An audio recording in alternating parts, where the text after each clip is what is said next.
Thank you very much, Minister, and all the other speakers.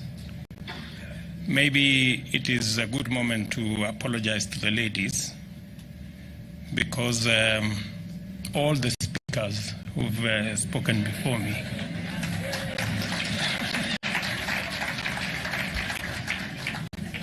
somebody watching from somewhere, they will think this is a men's conference. Maybe Mr. Kili and the other people next time, let's be kinder to the ladies. Otherwise, we run the risk of being unconstitutional.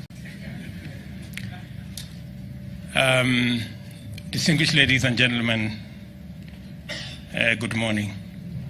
It is yet another wonderful occasion to join Kenya's capital markets fraternity in celebrating an exceptional milestone. We are here today to witness the listing by introduction of the first real estate investment trust instrument to be issued by a pension scheme. This momentous listing signifies the evolution of our capital markets, which have consistently shown resilience in the face of challenging local and global financial developments, as well as responsiveness to the needs of a market that gets increasingly complex and sophisticated with each passing day. Our capital markets capacity to evolve on a sustainable, continuing basis is therefore a critical pillar of our competitiveness as an economy, and it is also a fundamental factor of our ability to finance development, thereby creating jobs and alleviating poverty. Today's introduction of the Love Trust Imara Real Estate Investment Trust is the culmination of commendable collaboration among industry stakeholders in pursuit of innovative instruments that enhance the credibility, competitiveness, liquidity, and efficiency of our capital markets. To place this event in context, it is important to appreciate the role of a well-developed financial sector in powering national economic development. The presence of deep and efficient markets is a fundamental precondition for further economic growth. Kenya's financial sector is strong, competitive, and I say vibrant as well. A debt and equity market like ours has been effective in mobilizing domestic as well as international capital, thereby complementing other forms of financing, fostering the rational embrace of element of risk inherent in new, innovative, and pioneering enterprises, and supporting long-term investment. The government is committed to expanding opportunities for both investors and issuers in Kenya. We are motivated in this quest by a number of compelling reasons.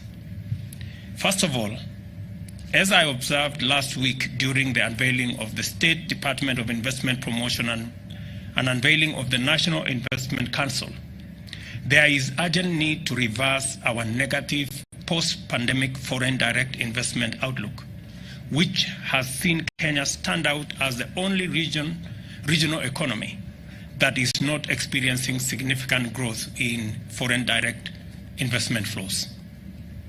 It is our firm agenda to turn the situation around and take aggressive measures to return our economy as a leading destination for international investments. Secondly, I also indicated during my visit to the Nairobi Securities Exchange for the launch of the marketplace that it is imperative for our capital markets to devise appropriate mechanisms that leverage the savings component of all funds, including Hustler Fund, diaspora remittances, bank deposits, capital markets, SACCOs, insurance plans, savings held in fintech and other assets, to provide a sustainable critical mass of capital to finance the transformation of our country.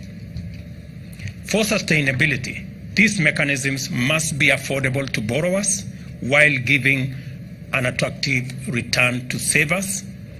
And I am persuaded that our capital markets can offer reliable alternative funding for all categories and sizes of business, which is also responsive to their long-term strategic intentions.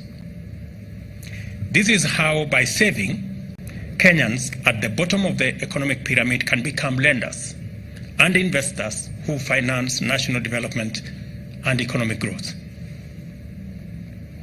Thirdly, I have been to various parts of the country spreading the transformational footprint of our affordable housing program. It is our intention to increase the availability of cheap and safe houses so as to plug the housing deficit, which currently stands at about 5 million units. The execution will combine efficient building and construction, consumption of local materials and locally manufactured accessories and fixtures, and the employment of hundreds of thousands of both skilled and unskilled workers. Just to put it in context, we managed to unravel this whole sector about real estate, which was for a very long time hostage to high-end development of housing units. In fact, of the 50,000 units that were built every year, you could hardly get 2% of it being affordable. We decided to intentionally and deliberately desegregate the housing sector, and the biggest component that always impeded the development of not just affordable housing, but housing in general, was the cost of land. In fact, it contributed maybe up to anywhere between 20 and 30% of the cost of a house. We have since, as a government, made land for construction of houses free. And I want to congratulate many counties that have made close to 4,000 acres of land in very prime land in many parts of our towns, in fact, towns across Kenya, worth anywhere between 20 and 30 billion Kenya shillings. That's the land that currently is available for housing that you don't have to pay for. We also sorted out one more problem. Everybody was building a designer house. And you know what designer means. So to be able to build houses on scale, it became necessary to standardize all the aggregates of what builds up to a house. Standardize doors, standardize windows, standardize all the components of a house. And today I can tell the private sector proudly that we have standardized all doors for all affordable housing units. We have standardized all windows, hinges, and all the other components. And in our plan of 200,000 houses, what that means is that we, the private sector, the cement manufacturers, the steel manufacturers, the people involved in producing housing products, you now have a clear path on what you can build your business towards. In our housing plan of 200,000 houses every year, our cement manufacturers, you now have 20 million bags of cement that we can consume, 10 million tons of steel, 2 million tons of nails, 1 million doors, standardized doors, so you can produce in scale because we will consume 3 million pieces of windows. So those listening to me can begin to formulate their business and go into production, because we will consume these units. So, and the reason is that once we desegregate and we standardize, we can mass produce these products. Mass production reduces the cost of production and the availability of these units. And that is the whole essence behind what we are doing in our housing space. That, of course, has other attendant. One final thing we decided to resolve using the housing fund, and hopefully these REITs and all the other REITs that will come after this, and we have encouraged our pension schemes to come on board, is the offtake plan. So if we sort out the land for construction, we also make the housing development itself competitive by producing en masse and in scale. And we provide an offtake plan that is sensitive to low-income Kenyans. Then we have sorted out the whole housing jigsaw, and we can go into production. And that is what the government of Kenya is offering. We are already doing the units in 11 counties.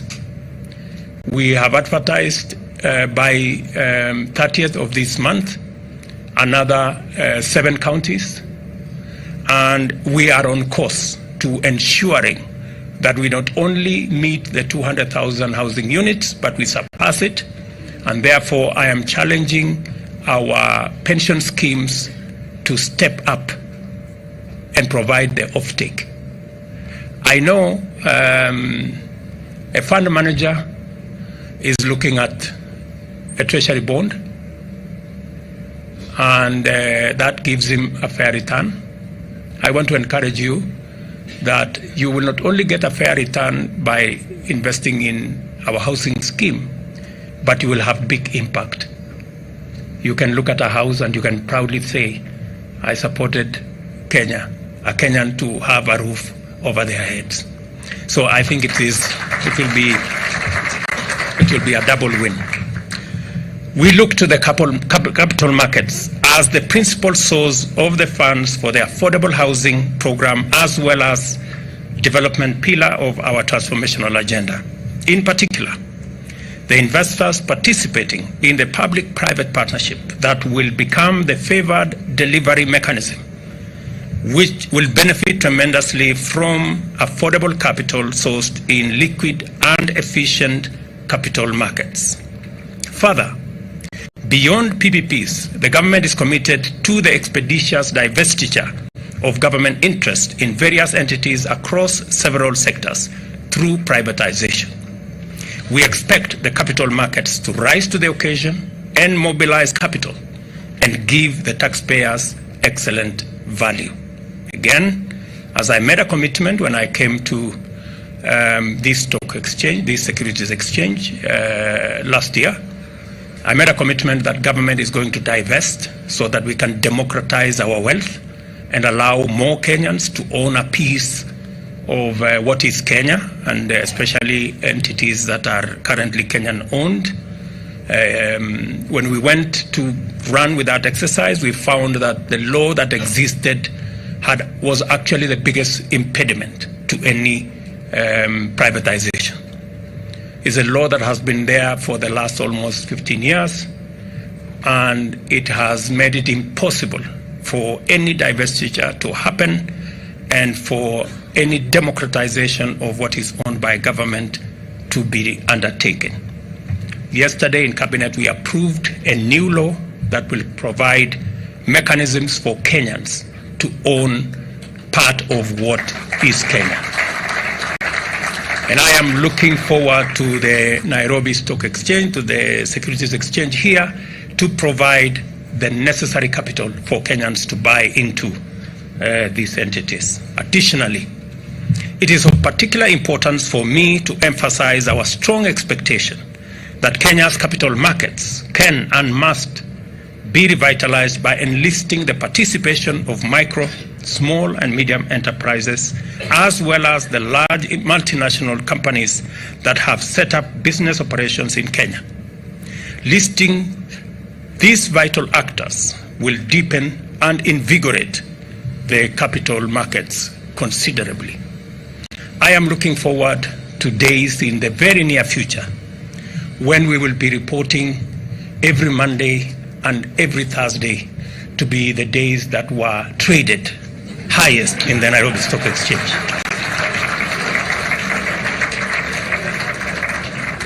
My second visit to the Securities Exchange today underscores the understanding that as a strategic actor in the economy, the capital markets fraternity is going to play a central role in supporting our economic recovery in the short term and national socio-economic transformation in the long term.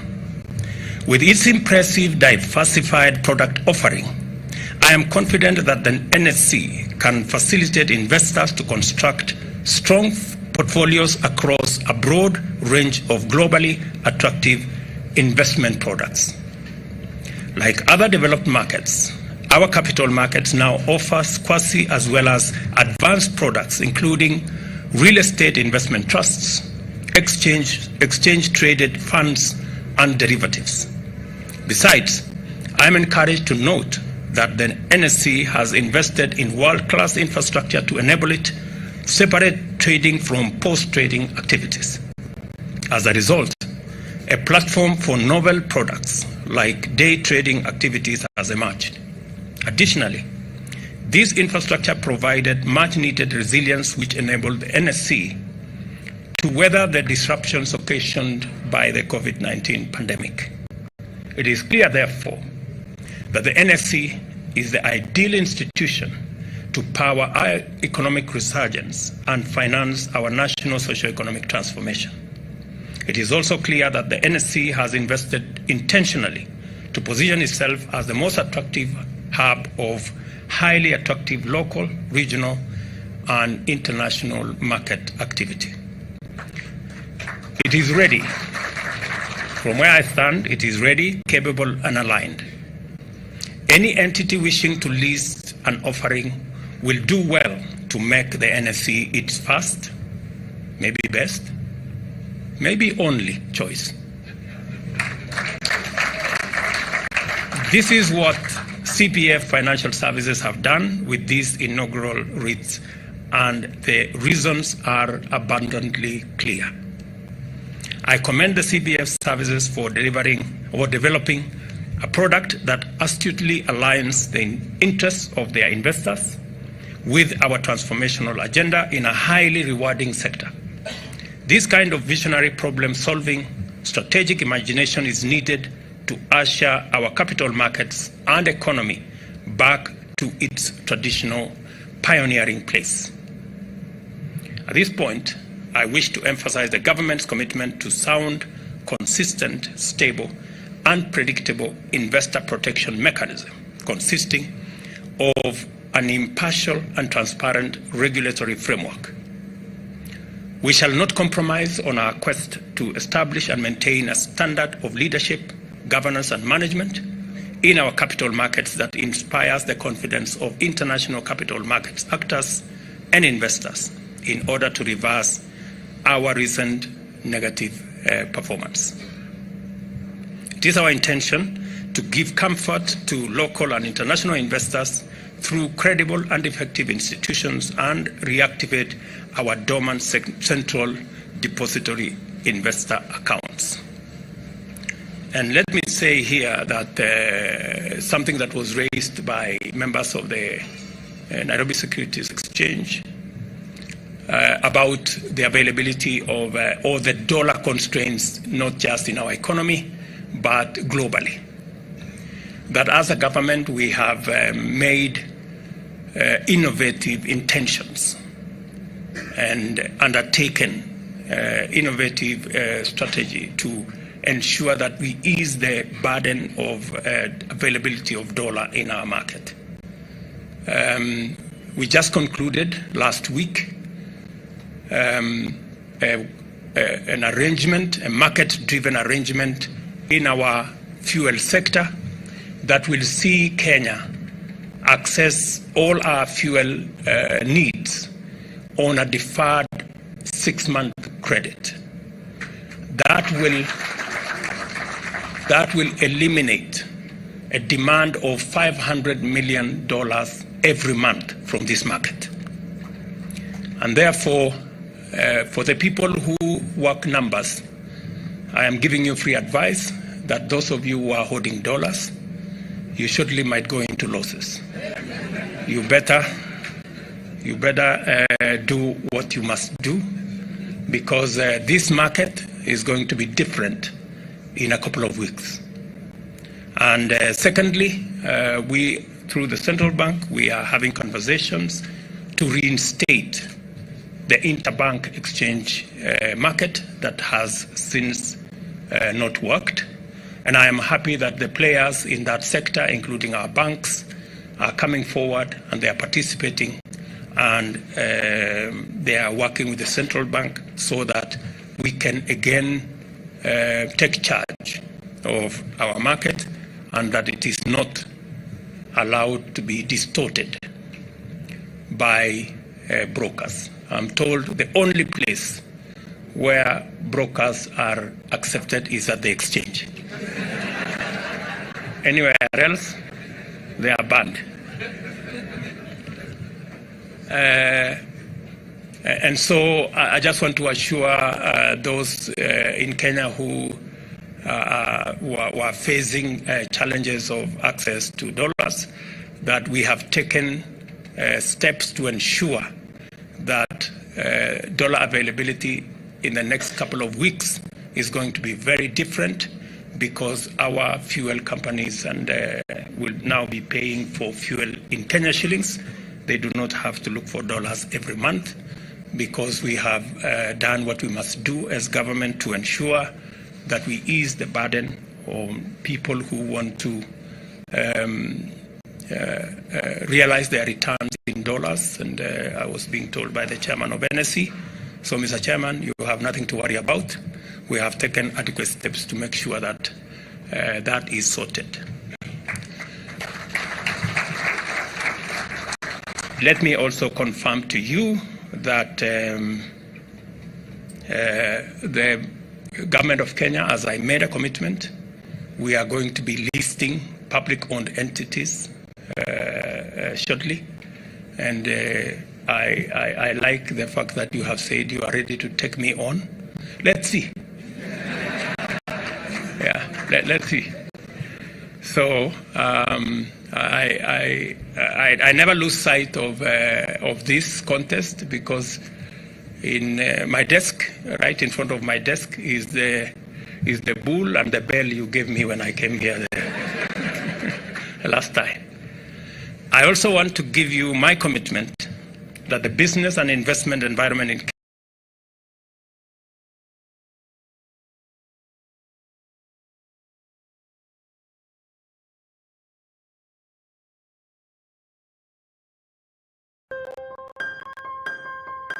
magacayga waa aftar cabdi maxamed waayo magacayga waxaan ka imaaday Kenya xanuun baan u imaaday isbitaalkan aan imaaday isbitaalka hadii aan imaaday dhakhaatiirtu ina soo dhaweeyeen meel walba na la mariyey meel walba na la geeyey jinabaab baan u tagnay cudurkayga oo dhan baa naloo sheegay waxaana loo diray isbitaalka weyn oo kale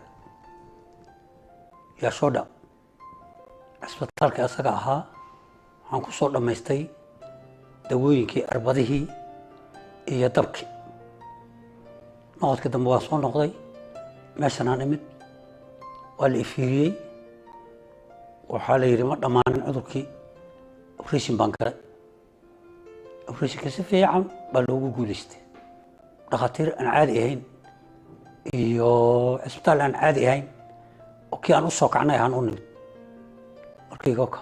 My names are Ibrahim Abdi. I am a close relative of the patient. He was diagnosed with CA esophagus. I'm from Kenya, a country in East Africa. We came here on early September. We have done a test to know which disease he was suffering. Again, the doctors told us that he was also suffering from that disease. Then they gave us a prescription. We came to Dr. Chinababu, who was our doctor that we are relating when we are even in our country, that also persuaded us. His actions and his work persuaded us to come here. So we have started chemotherapy and radiation, which was going simultaneously for 1 month. We have finished that. Then we stayed for 1 month. After that, the doctors again did an investigation to the patient, and they found out that the disease was existing. Then the doctor again gave us an appointment, which they did a surgery. It was a very successful surgery, although it was complex. The patient is now feeling very well. I would like to commend and show gratitude and our gratefulness to Yashoda Hospital Management, the international people who welcomed us, the staff, starting from the reception up to the highest ranks. They were very amazing, very receptive. They take us everything, everywhere in the hospital, whenever we needed their help, including at night, odd hours. I would also like to thank Dr. Chinababu Sangavali, who was a very, very close doctor to us. He has really helped us. He is the one who has treated this patient, although it was very complex and very sometimes risky, but he took that initiative to did the operation to save the life of this patient, which we wanted. And now the patient is out of the hook, and he is doing well. He has started eating orally. He is now walking. Everything is well now. So we would like to thank to Dr. Chinababu and his staff and his team for the commendable job they have did for us. We are grateful. We are always indebted to them, and we say big, very thank you. So I would like to again, finally, thanks Yashoda Hospital for the swift action that they have did, and how they have harmoniously welcomed us in the last 3 months. We were here in Hyderabad in their hospital. It was amazing. I have no words to describe how this hospital was. The management, the doctors, everyone else in this hospital, including the juniors in the hospital. I can't describe them. It is indescribable, and we would like to thank them for that. Thank you very much. Hello everyone, I am Dr. Chinnababu Sunkavalli. I am a robotic surgical oncologist at Yashoda Hospital's High Tech City, Hyderabad. Today I am going to talk about a patient by name Aftar Abdi Muhammad, who had cancer of the esophagus, the middle 1/3. Even as he presented to us in